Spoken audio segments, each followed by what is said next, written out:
শারীরিক অবস্থাই বলে দিবে যে ওনাকে কখন বিদেশে চিকিৎসার জন্য নিয়ে যাওয়ার যাবে অথবা নিয়ে যাওয়া হবে।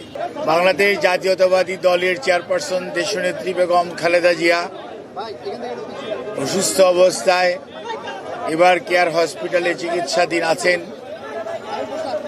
গত 23শে নভেম্বর দিবাগত রাত্র থেকে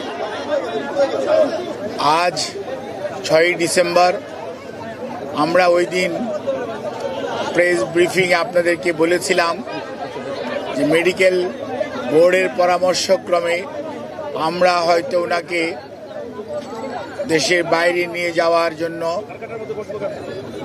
সর্বোচ্চ পর্যায়ের চেষ্টা অব্যাহত রেখেছিলাম, কিন্তু ওনার যে এয়ার অ্যাম্বুলেন্স যেটি কাতার এর আমিরের পাঠানোর জন্য যিনি উদ্যোগ নিয়েছেন, সেই এয়ার অ্যাম্বুলেন্সের কারিগরি ত্রুটির কারণে ওটাও যেমন আসতে পারে না, এটা সত্যি কথা।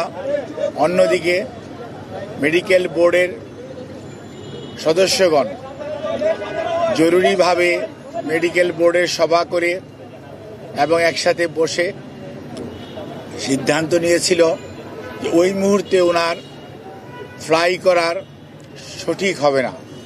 সেজন্যই আমরা ওনার যে বিদেশ নেওয়ার যে বিষয়টি সেটি কিছুটা বিলম্বিত হচ্ছে এবং ভবিষ্যতে হয়তো শারীরিক অবস্থাই বলে দিবে যে ওনাকে কখন বিদেশে চিকিৎসার জন্য নিয়ে যাওয়ার যাবে অথবা নিয়ে যাওয়া হবে।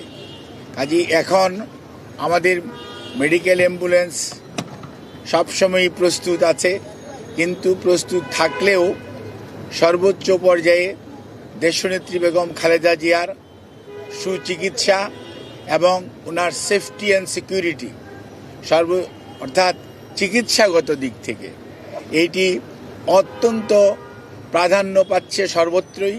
এবং আমাদের যে মেডিকেল বোর্ডের সম্মানিত সদস্যরা ইউকে এবং আমেরিকা থেকে এবং বাংলাদেশ থেকে যারা অংশগ্রহণ করছেন, ইভেন সুদূর চায়না থেকেও, সবাই কিন্তু ওনার ফিজিক্যাল কন্ডিশনের উপর সবচেয়ে বেশি গুরুত্ব দিচ্ছে। এবং আমরা মনে করি, আমরা সবাই, দেশের সকল মানুষ ওনার সুস্থতা চায়, চিকিৎসকরা চায়, দেশের আবাল বৃদ্ধ বনিতা সকল ধর্মের সকল রাজনৈতিক মতাদর্শের মানুষরা চায়।